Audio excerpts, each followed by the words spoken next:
Welcome, Greg McEwen. We're so happy to have you here with us at Learn to Become. It's so great to be with you. We are going to have an awesome conversation today because our community has been dying to ask you some questions about essentialism. I went into our Steps to Everyday Productivity community and said, Greg McEwen, author of Essentialism, is coming on to talk with us about how to master this art. And I asked people what they wanted to know. So are you ready for me to just pepper you with questions so you can help us all become essentialists? Let's do it. We should reduce expectations now, but I'll do my best. Well, the thing is, I got to tell you, I have read your book about 3 times, listened to the audio about 4 times over the past, 5 years. And I go back to it whenever I start feeling like I'm spread too thin, I have too much on my plate. And you've been a major just example and leader for me and Eric. So thank you, first of all, for all that. Thank you. That's so kind of you. For people who are brand new to essentialism, can you just tell us how you define essentialism? Is it like a step above minimalism? How would you define it? I think the key is in the word, right? It's the mindset of what is essential, what's very important. It's looking for not just the stuff and not just the good things, but the absolutely essential things, to create enough space to figure out what those are, to have the courage to eliminate the things that are not essential, and then to build a system to make execution as easy as possible. This is so that you can operate at your highest point of contribution instead of just feeling stretched in, too thin and going in a million different directions. Now, what you're saying might sound like it's too good to be true. And I will say, when I first heard you talking about it, part of me thought, yeah, nice dream world, Greg, to be able to just have space to think about what's most important. But I will tell you, I've been applying what you've been teaching for years, and some of it has felt a little bit, I've had to make some hard decisions. But I will say, every time I move in that direction of doing what's essential, I feel lighter. And I know 100% that what you're talking about works. How would you describe a master of essentialism? Let's just assume that someone has totally mastered it.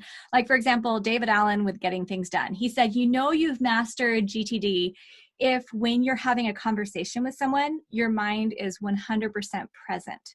Because then you don't have open loops, you don't have distractions, your brain isn't running in circles, you are fully present. That means that you're a black belt in GTD. So what would you say if someone's a black belt in essentialism? How would you describe them? Well, I think that a black belt in essentialism means that you're in the wrestle with what's important. It means that your life is full of those things that matter most.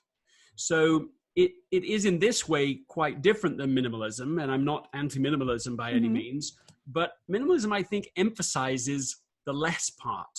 It's about getting rid of these things, and then you have a few things. And as I say, lots in favor of that.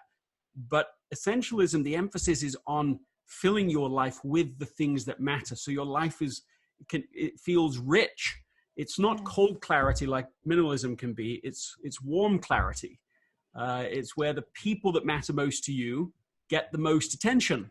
They get the most time. You're making memories together. You're living a life that really matters. I love that. And sometimes you don't even realize that you're there until you look back in retrospect and realize, oh, I went out and played baseball with my boys. We're playing catch in the backyard. And I went on a walk with my dog, and I worked on some really important projects, and I got a nap, and my husband and I were laughing together. And, you look at all these good things happening in your life. And when you're not rushed, jumping from one thing to the next, or you're not sitting in meetings thinking, why am I here in this meeting? This is not worth my time. It is amazing when you start to get there. And it doesn't mean your life is challenge-less, right? You still have things you're working through, like any marriage or family. It's a disciplined pursuit. Okay. It's not, that's the subtitle, right? The disciplined pursuit of less but better. It's about an ongoing thing. Essentialism isn't one more thing you're supposed to stuff into your life.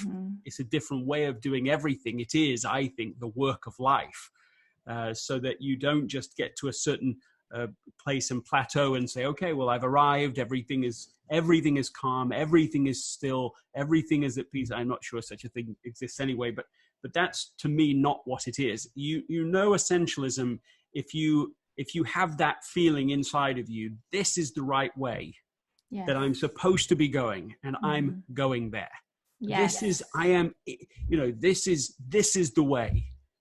Walk in this way.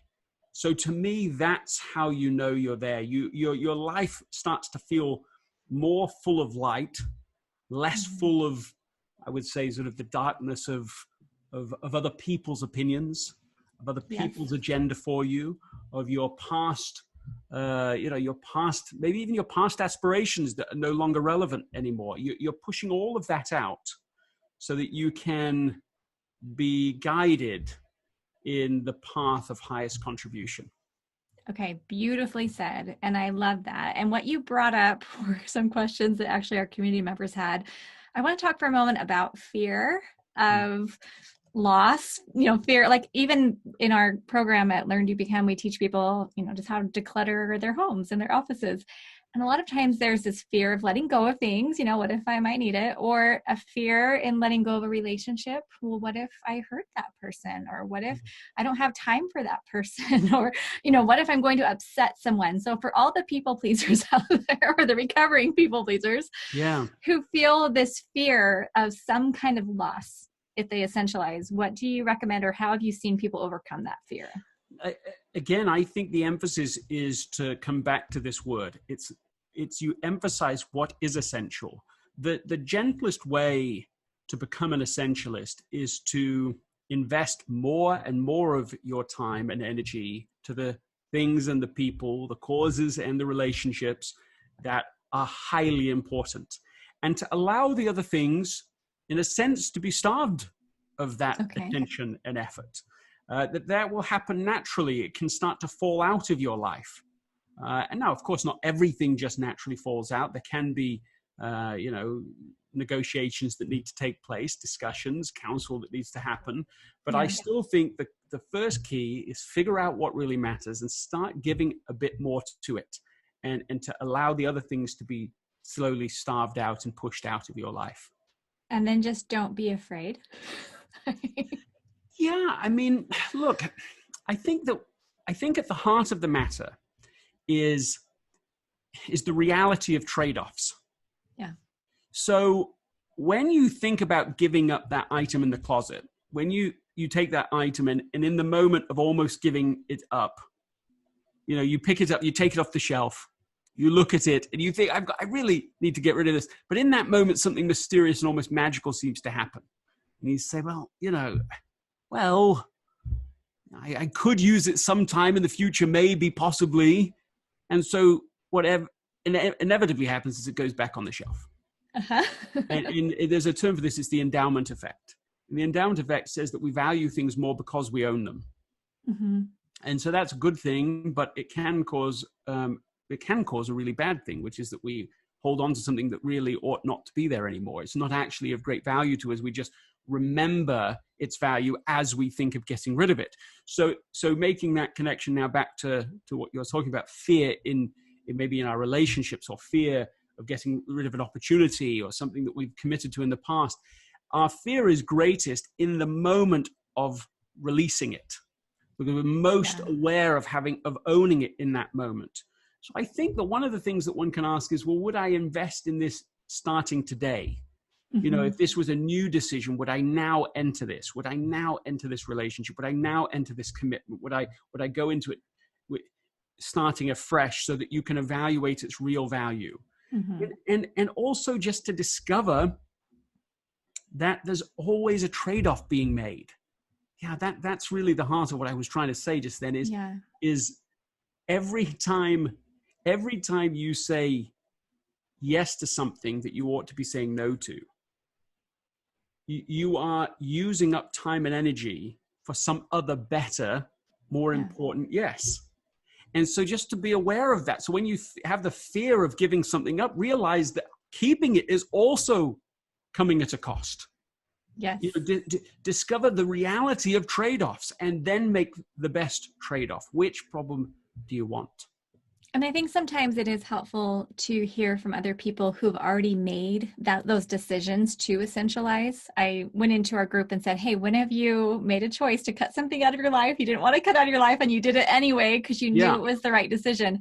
And we had stories coming in of someone who was an author and had published multiple books and then decided, I don't want to write anymore, Wow. and had to completely change and go in a different direction. Wow. Someone else who was helping children with special needs who were riding horses, and she was the leader, and when she quit, no one else was there to take it on, and she felt all this guilt. But in every situation, with all the stories people were sharing, at the end they said, looking back, I'm so glad I made that decision. It Oh, opened up my yeah. life for these other things, For and something new, for something better, for something possible, for something meaningful. If there's no room in your closet, you can't bring in some new item of clothing that you would feel even happier about, that you love. There's no space for it. right. And even more importantly, beyond that metaphor, in our own lives, there are more meaningful things ahead. So when you say no to something that doesn't feel right anymore, you're Yeah. creating space for something that is a higher contribution. And Right. that's your justification. It's the big yes that allows you to have the courage to say no to something that is currently on your plate but ought not to be. Now, I hope everyone who is listening just realized what wisdom you just shared, because just those last sentences, if each one of us were to apply those consistently in our lives, we're going to see magic start to happen. You're going to start walking into your purpose. You're going to start seeing your life open. And it's pretty exciting when you think about it, because when you, like, for example, there was something I was holding on to much longer than I should have held on to it. Hmm. And I didn't want to let go because I think it was my ego. I think there was some part of me like, no, Well, what was it then? What was it that you held on to? You don't want to say now, do you? Well, I don't want to say it actually. I'm pretty embarrassed about it. I had. Is it really so shocking? Is it really so embarrassing? Yeah, it actually is. It's like it's super personal. Something I actually can't share publicly. All right. But I will say it kept me up at night for years. Like, this was something that I was up at night. I was worried about, I was thinking about, and I was trying so hard to hold on to it. And I finally let go. And as soon as I let go, the other things I knew were my purpose just started just ballooning. Like, everything just started growing in the right direction. I started waking up excited again. I started thinking, I've got free time, and my stress rashes went away. I started feeling like, okay, I can manage this. And I mean, at the end of the day, you can always change directions again and go back and figure something out. There's very few things where it's like, if I say no, I can never make another adjustment. But what you said is that you discovered freedom. Yes. I mean, that's what I heard in what you just said. It was like real new life was born. Yeah. And so there you were thinking, if I say no to this, something is going to die. A little piece of me will die, and that's what the fear is. Actually, on the other side of that decision was exactly opposite of what you expected there to be. Is that there was freedom to think again, freedom. You got your life back, you got your mind back, you got all of this rebate to be able to start creating, and all opportunities came to you. That's exactly what I've found happens. It's not the fear of, we've got to move from the fear of missing out right to the joy of missing out. Yes. From FOMO to JOMO, right? I love it. It's a real phenomenon. You say no to something that isn't the right path for you. You become, let's say it this way, you become less of who you really aren't, so that you can become more of who you really are. That's beautiful. And really, like, now I'm reading more books. I'm breathing better. I'm sleeping more. I'm happier in my relationship. Like, everything has gotten better. I started making our house fun. Like, I wasn't good at making our house a fun place. And my kids always said, I don't want to invite anyone over because there's nothing to do here. Like, that was our house. And now, like, we have a little indoor basketball hoop being delivered in the next couple of days. I'm so excited. Like, all of a sudden I am thinking in a way that's, hey, how can I actually achieve these things I've wanted, that now they're all starting to happen. But I was holding on to all these things in the past, and there were multiple things. Some of it's, just mental beliefs that I was holding on to. Some of it was commitments of time. But I do have a question. This is specifically from one of our community members, and I know this is a common question. What if you are skilled at a lot of things? What do you do at that point? Yeah, right. I mean, this is the curse of capability. Yes. It sounds like a nice problem to have, but it does in fact turn out to be a problem because we still have the time that we have. And so our most precious resource, our most narrowing stream of life is the time that we have. And so it's a good problem to have, but we have to realize again, we're looking not for doing good things. We're not looking for just doing everything we could do. Everything we could do, everything that we're good at, it far out surpasses the amount of time available. We're not talking about like twice as much. We've got like 10 times. Sometimes some people it's 100 times more capability and talent than time. Yeah. So therefore, therefore you've got to get really selective. Yeah. Because you've got to work out what can I be the best in the world at? Yes. What is absolutely my essential, unique mission in life? Because I think that's really our only obligation. You can simplify a whole of life's obligations down to that single criteria. Is this my essential mission in life? If it's not, you are under no obligation to pursue it.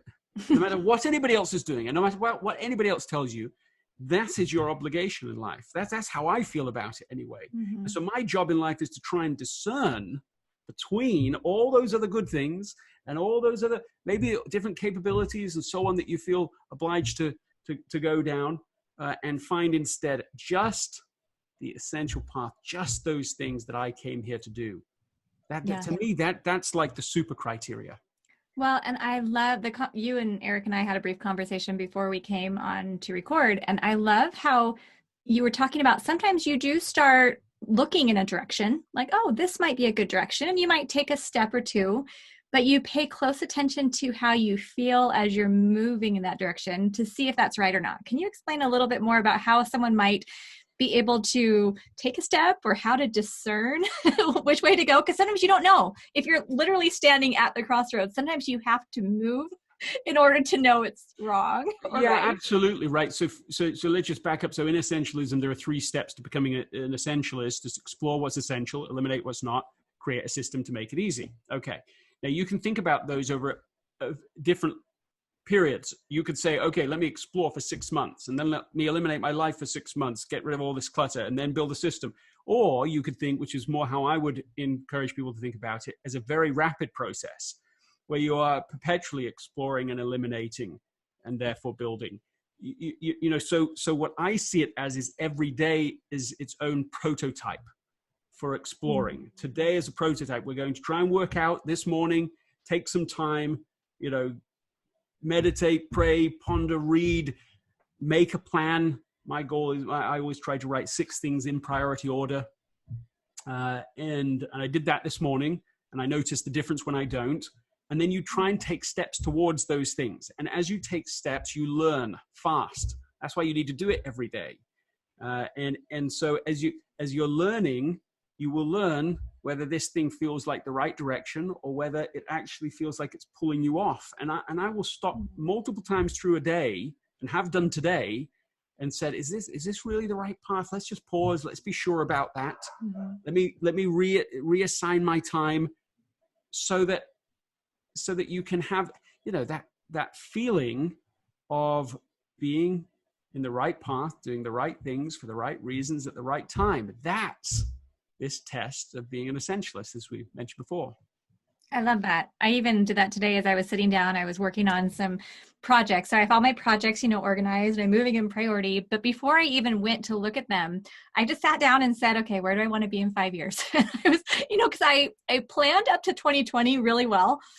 But then everything like I'd been dreaming about kind of happened in 2020. So then I thought, okay, this is exciting. I know. Now it's like, well, now what? Because I dreamed as big as I could dream. And maybe I should have been dreaming bigger, but what I was dreaming for is I'm really happy with. And then I thought, okay, well now it's not as much about survival mode or, oh, I got to make these hard decisions. It's more like, okay, now I'm living in my purpose. So now what do I do with that? Right. And being able to just sit down and really put myself out into the future and think, well, what do I want in 5 years? Then when I'm looking at my projects and my day-to-day activities, it's really clear to see which ones matter and which ones don't, right? Yes, I think that's right. I think that if you build an essential intent, which is, a single, it doesn't have to be one, could be a few, but it's not many. Long-term goals. Let's just say it's one real game changer. One thing that you think, if this really happened 5 years from now, it would be a completely different level of contribution than I've been in the past. When you get clear about that, it changes everything, because suddenly using that becomes your super criteria. It's not a generalized idea now, it's a very specific one. And you use that, and you can often find that 80% of the stuff that you were doing before, 80% of your to-do list is no longer relevant, because it won't get you there. And that doesn't mean you just get rid of all 80%, day two, but you start to move from your old list to a new list. You start to realize these things will never get me there. So now I need to inculcate new habits, new systems that will take me gently, consistently up to this next level, this higher level of contribution. I love it. I want to talk a little bit about escape. That was one of my favorite chapters, as you're talking about the perks of being unavailable and how it doesn't happen by default, but by design. Right. And so, okay, I just have to say, so my mom passed away a few years ago, and she's my hero. And we asked her one time, what was a good friend to her? What was a really good friend? And she said, the characteristic that matters the most to me is a friend who's available. Where if you drop by their house, they want you to come in, or you call them and they have time for you, right? And that has been kind of ingrained in me, that you want to be available. But I 100% understand the need to sometimes be unavailable and set those boundaries. So how would you describe the balance that you've either achieved or that you're pursuing or that you've seen happen? Yeah, well, look, principles have to be applied differently in different eras. So as we've moved, even over the last 10 years or so, from being connected digitally to being hyper-connected, the same principle has to be adapted, because it's a sea change that's taken place and still taking place. So the principle that your mother shared, let's say that worked 10 years ago. At some level, you have a certain set of boundaries, and you've got a certain amount of options and inputs and opinions from people. Okay, so this is success. But then the hyperconnectivity happens. You've got just total opinion overload now happening. Everybody's competing in a completely different way, and you've got the old response. So now you've got to up your game. Otherwise, this is going to be real failure. And the way you'll know that you're failing is that you will feel stretched too thin. You will feel frantic, frenetic pace. You will feel that it's harder to sense your own journey, to feel that you are on the right path. And so I would say that you need to adapt to get back to that place. You have to say, okay, well, how do I change boundaries to make sure, yes, actually, that I am available for the most important people, the most important commitments. I'm not against that sentiment, but you can't simply say, I will be available to everyone and everything. I mean, you could do that. It won't work. Yeah, but I mean, you could do that. Sometimes I sort of play, in a sense, devil's advocate on this. I say, look, if non-essentialism is working for you, then do it, right? If you just think, I'll do everything for everyone all the time, I will pursue every idea I come across online. I will do it all. If that's working for you, keep doing it. Yeah. Double down on it. Don't sleep at all. Don't stop till you get to the end of the internet. I mean, of course, that's such a nonsense. We know that can't work, and that's the whole problem with non-essentialism. Is it's based in a lie that you can do everything for everyone all the time, do everything everyone else is doing. I mean, this is just a form of madness. So actually, non-essentialism, just cannot work, because it's based in these false views of the world. Essentialism is actually just a more truthful way of looking at things.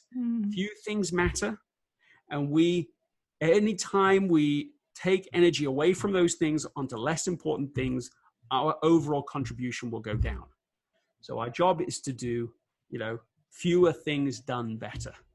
And I think, go ahead. no, I was saying, I think you really helped me with this in your chapter on Dare. I think it's called Dare, about the power of a graceful no. And you have like 4 pages on the no repertoire, right? Like teaching people like how to say no. Yes. Actually, I keep thinking about something. Somewhere down here, I've got a note. Okay. My papers. Oh, that's great. That's awesome. I wish I'd had this at the time that I wrote Essentialism. I didn't. What it is this has been laminated now by someone when I was speaking and teaching these ideas, and I pulled this out, but it was just a piece of paper, and they said, "Oh, I'm going to laminate it for you," so they did. This is a note from my daughter. She slipped it under my office door one day after I'd been trying to persuade her to read a certain book. I don't remember the book. And it was a good book, and she loves to read it. And so she wasn't like sort of up in arms about it, but she just wasn't that keen to do it, you could tell. And so I came to a meeting, and this is what the note says. She says, "I already expressed my unwillingness to read this book, but I'm willing to make a counteroffer. I am not willing to read it all in one day today, but I'd be happy to explore the possibility of reading it in the future over the course of a few weeks. I believe it would be best to wait till the end of my literature assignment. If you would like me to read this book in place of a separate assignment and over the course of a few weeks, I'm sure that can be made possible." Okay. How old was your daughter? She was 14 when she wrote that. Okay, that's brilliant. Were you just feeling like this is exactly what you taught her to do? Well, I rather suspect it's what my mother, what her mother taught her to do. But I have had her come with me now, travel with me many times. When I travel, about 80% of the time, I'll bring one of my children with me, and so they come and they've had, I'm sure, more exposure to essentialism than they even care to have. But they often have coming to these events, and they'll answer questions, and they're part of the conversations. And I do think that in that little story is a few things we can glean. And one of them is that you don't want to try and be an essentialist on your own. That's one thing. You want to inculcate it in the people around you. You want them to be able to negotiate essentials. You want to be able to have that conversation. You don't want I don't want my daughters to feel that their life is either a polite yes or a rude no. Yeah. And I think sometimes people do feel trapped in that either or scenario. I want them to know that there's a third alternative. You can negotiate, you can have a conversation. It's perfectly reasonable when the trade-offs are always real. It is perfectly reasonable. You have a right to talk about that reality and to not pretend that there isn't such a reality. I think sometimes we violate the principle of honesty in this norm of non-essentialism. So we go to meetings, and people say, okay, are you gonna all do all these things? And let's talk about all these things that this is all put out there. And everyone's like, oh yes. People don't even write the list down. It's like this dishonest, it's a very odd violation going on that we're sort of all in it together. Yeah, well, we're not really going to do any of that. We're just going to say we're going to do it because I want people to be able to have the conversation. So where I emphasize in the book just saying no, and I do, a variety of ways of doing it, I think the repertoire is richer for me now. I understand that it's about negotiating the no, or negotiating what you can say yes to. And I think this is brilliantly illustrated here by Eve. I love that so much. And the thing is, I think part of it is learning how to say it. And clearly your daughter has developed the skill to understand how to communicate it to you. But I think there's another step that happened before that, in that she knew that she had a right to set limits and have an opinion. And that's where I think a lot of us struggle. You quoted Dr. Henry Cloud in your book, and I've been part of his course. He has a boundaries.me course, and he teaches people basically how to understand that you have the right to set limits. And I know you have a whole chapter on limit setting, and how it's not just okay, but it's necessary to develop a healthy, to have mental health, to have physical health, to know that you have a right to that limit. And it's so funny because my husband has always encouraged me to use my voice, express my opinions. And I've always felt like, oh, it's so exhausting to express my opinion. I'd rather just say yes and like let everyone have what they want than to Yes. express my opinion, because it does take energy. But I found that the more that I recognize I'm causing myself all these problems, when I let people walk all over me, when I just say, sure, I can do that and that and that and that, and I don't need sleep, and sure, come on in the bathroom, kids, while I'm in here, we'll just have a big party. When I do that, I'm actually saying, sorry, that was probably too much information, but No, that's it. We all relate. We understand. I just find that when I've started to say, you know what, I'm really bothered that people are coming in my room all the time, or I don't have space to think, and where I would have, major breakdowns where I'd yell at everybody or whatever, I find that when I set these limits and boundaries, I'm not having those. I mean, like, for example, our children are so sweet and they love to snuggle with me in the mornings. And they started coming in as soon as they woke up. So I would just have all these children just coming in the room, but I was getting up, an hour earlier to just have time for myself. Like you were saying, review my goals, have my prayer, have my scripture study, things like that. So I set a rule that they could come into my room at 7:40. Like that is the time. And if it's 7:38, I love you so much, but you need to wait outside the door until 7:40. And now at 7:40, they come in, they bring the dog, they all jump on the bed, we take, we play, and we have, want me to hug and kiss them. And it's just this great time, but it starts at 7:40. And then I know I have quiet before that. And just something like that has been the biggest change for me, because I always thought, no, a good mom would welcome the children who want to give them hugs and kisses, and at any time of day. And now that I'm learning how to set limits and then express myself succinctly, so it's not exhausting, but articulately to get the point across, my life is changing, because now I have time to plan the day, to prepare, to feel mentally ready. And I don't feel like I'm just jumping into the day and running like a crazy woman all day. So I'm sure you just articulated the value proposition of essentialism so well, because what you say is that before you thought, oh, well, a good mother just does everything.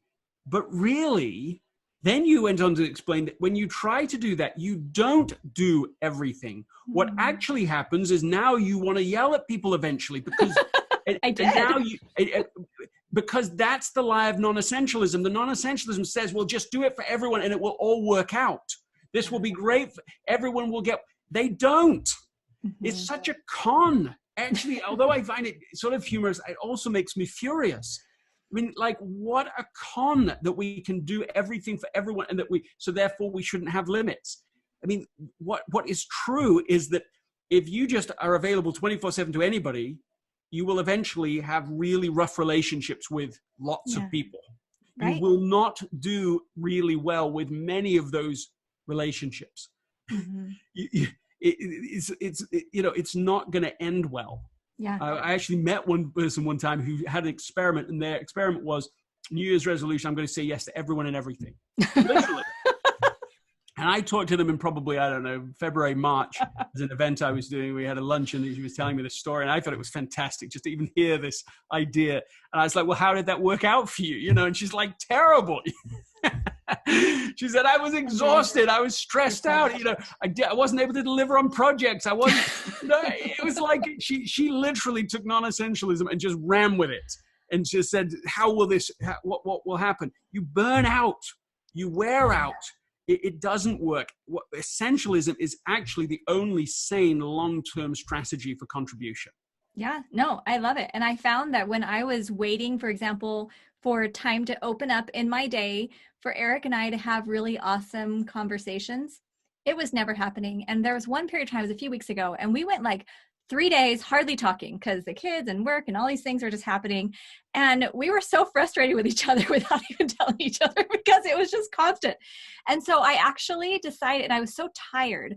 So on my daily reminders now, at the top, it says, I am rested and calm, and I am connected to my best friend, Eric. Like, that's at the top of my list, because I've noticed when I take time to sleep and I'm calm and he's my priority, everything else goes so much better.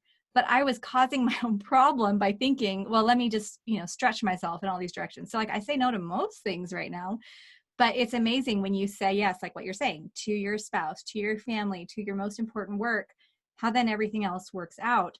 And so anything on that, I have one more question for you, but any other thoughts? before you move Well, on? I mean, yeah, I'm sure that you've talked with your community about this before, but the word priority came into the English language in the 1400s, and it's singular, right? It's the priority. There's one. There can only be one very first thing, and so really thinking carefully about that, so that we don't just get lost in the middle Mm, of all these good, yeah. but not highest priority focus. When you get the priority right, when you get clear about that, everything else fits into its perspective or falls out of your life altogether. And you've just illustrated how that's been true for you. Now, there was a question that came in. This was from Emily, and she said, when she gets home from work, she's exhausted. And I think right now she's a nurse, so a lot going on, right? And she said, I don't know where to start. And so I end up not doing anything. And then the pressure keeps building. So, what is your advice to someone who might have some energy, right, at the end of the day or the beginning of the day or wherever, and they have a lot they want to do, but just feel like they can't get started? What's your suggestion for that? Well, honestly, I mean, I would love to have a conversation with the person that you're describing to understand better what that situation is. I mean, I would maybe like to do that. Um, I can arrange that. yeah, I think that might be worth doing. I mean, it seems to me that, again, with very limited information, it seems to me that the priority for her is to protect her ability to prioritize. I love that.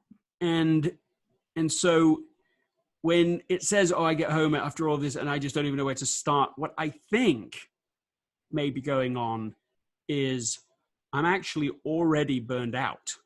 Like, the reason I don't know where to start isn't just that there's 100 things, of course I know there are, but it's that I'm already, I mean, just being a nurse on the front lines right now. I mean, when I went to the store yesterday, which is a rare thing now, is for most of us, and it was exhausting. It's exhausting. Everything's so odd. It's not how it used to be. The way everyone interacts with each other is so awkward. In my home, it doesn't feel like any of that, but out there, and so I can only imagine how exhausting that constant sort of additional anxiety from everyone around you and navigating all that change constantly. Of course, when she gets home, she doesn't know what to do. And my suggestion isn't, oh, well, efficiently try and do 10 things. Yeah. It's like, what do you have to do to protect yourself? How can you take, go take a bath? How can you go read? How can you relax? How can you, not because, oh, that's selfish. Essentialism is not being selfish. It's protecting yourself so that you can continue to make a contribution. It's protecting your ability to discern so that you can then make better decisions tomorrow and the next day and over the long run. So I think protecting the asset love that. Is the priority for her. I use that phrase all the time, protect the asset. And you're right. At first I thought it felt selfish. Like, who am I to call myself the asset? I just thought that it was thinking maybe too highly of myself. Yeah, I did, to be honest. But now the more that I started applying it, the more I realized, oh man, this is actually the most important thing. And my family knows, like, hey, if mom's tired and she needs sleep, highest priority. And I love to drink a big green smoothie, and I drink it while I'm taking a bath pretty much every morning. And the whole family's like, are you taking your smoothie bath now? They all know, like, that's mom's time. Yeah.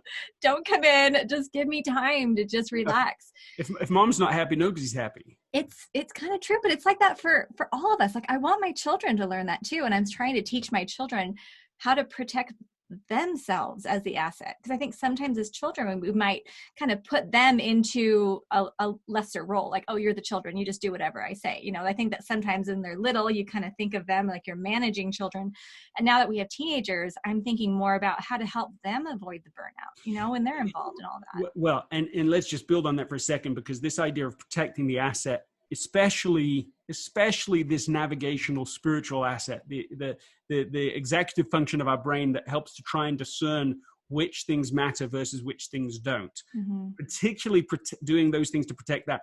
Like, isn't that the fundamental transfer between parent and children, or in this case, parent and teens? Like, that is the work of parenting. Once Anna and I's children, right? Our children can discern and follow that, their conscience guiding them. That's the effective work of parenting is done. That's it. Yes, don't worry that's about the them. work. The work isn't to get them to do what I want. That's very tempting. And of course, sometimes that's on the journey there. You are going to say, hey, we're leading and we're trying to ask you to do these things and these responsible, of course.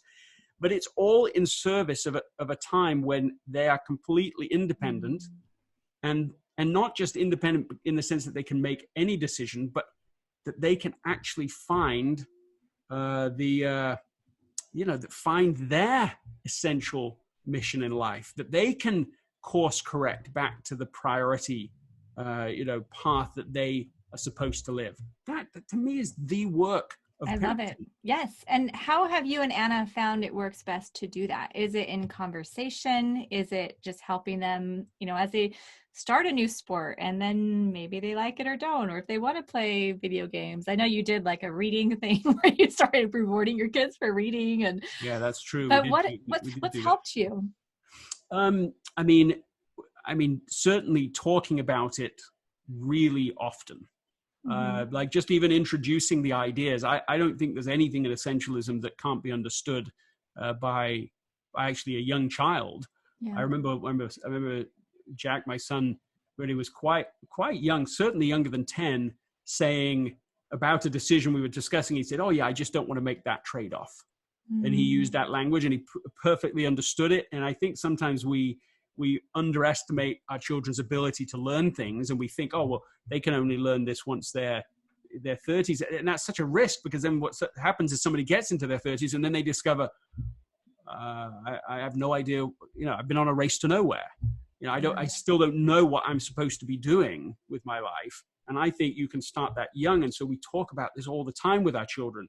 I remember one of, my eldest daughter, this was several years ago, also sent a note, but it was under our bedroom door. She stayed up a little later and been brainstorming about this idea of what's your unique contribution? What is the thing that you want to do in the world? What would matter 100 years from now when you're forgotten? And we talk about all these things. These are just ongoing discussions. And she'd had this awakening that since she was very young, like 3-4 years old, she'd always loved movies and getting everyone dressed up and doing this. And she realized, I want to be a director. And that has been like a golden thread through her life. And it's still absolutely what she wants to do today. And so here she is now 17. She's graduated high school earlier, so she's at college, and this is what she's pursuing. And she's really talented at it. And I would never have known that for her. If I'd set goals for her, they could have been completely misaligned based on my own assumptions about what it is that, what her strengths were and so on. It had to come from inside of her. And our aspiration is for that for each of our children. They're each unique. They're very different, personality difference, interest difference. And so to us, that's what we are. That's the intent. It's not to get our children to do what we want. It's to get them to discover what they are supposed to do with their life. So lots of conversations, maybe lots almost as much as daily. No, I agree. I have a son who's loved cars, like little cars, Hot Wheels since he was little. And now he's designed cars and they're categorized on his walls of his bedroom. He's got all different types. He colors them, designs them, names them. He wants to own a car dealership. Like he's got this whole thing planned. And, that's and how old is he? 12. Yeah. He's very excited. Yeah, but I just think that's such a delightful example, and it's illustrative of it, right? Like I don't have those on my wall. You don't have those on your wall. Out of 99 people, 100 people, 99 don't have that. But sometimes the individual doesn't recognize that as unique because fish discover water last, and so you just think that's how it is for everyone. Anna had to point out to me, and not even that long ago in our lives, that, well, Greg, your brain's like a factory producing ideas and concepts and principles, and what a blessing, a gift that is. And I was like, nope, never thought about that as a gift or as a special. That's just how my life is. That's how it is. And so sometimes we are strangers to ourselves in terms of our strengths and capabilities. And so So our job, I think, is to just keep asking people, keep pointing things out, keep leading to people, helping people to do that, children to do that self-discovery, so that they can feel safe in taking a path, not just less traveled by, but traveled by no one but them. Yes. Oh, I love that so much. Okay, so I'm going to invite you to kind of get some last encouragement or kind of final words that you want to share on this podcast. I do want to announce to everyone there is an Essentialism podcast coming soon, so we will link to it and share it, and I'm going to be subscribing. I want to be your first subscriber. I can't wait. Oh, good.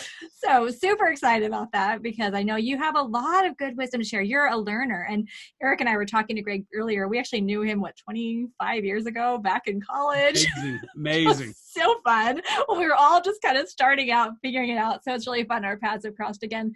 But what are maybe just some final thoughts that you would want to leave with our community? I've been checking out the comments coming through on the Facebook Live, and everyone's like, this is so good. So much good information. I need to go back and listen to the whole thing. So we're very excited. So nice. Tell me, what else are they saying? Tell me so I can respond to that. Well, and I'll send you the link afterwards. But Brenda was saying, I wish I had known all this 30 years ago. She said, I'm the crazy person trying to do everything for everyone. We're getting a lot of so true. Thank you. This is amazing. And you can go through. There's like 23 comments right now. So.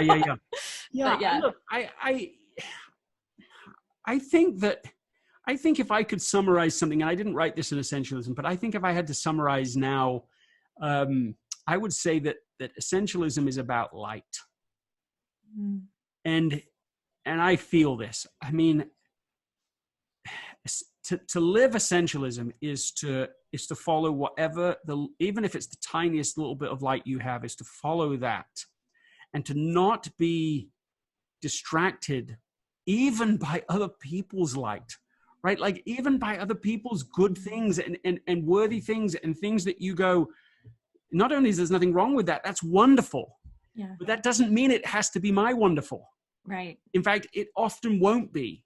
And it can be quite a lonely path. In fact, it is almost certainly going to be lonelier because you're trying to take a path designed just for you. It's a narrow path. It's your path. It's unique to you. It's special to you. It's amazing too. And so I would just encourage people to, even if they only have just enough light to take one step towards something that they feel really clear that they ought to do. Even if it's one little step, do that step. Trust that another step will come up and that light will get brighter and brighter. And I certainly desire that in my own life. And I'm want to be willing to let go anything else to maintain that. I love that. And I think that when you surround yourself with other essentialists, then even though your unique path might be a little bit lonely, your experience overall is not, because now you have people alongside you who are following their paths with that strength.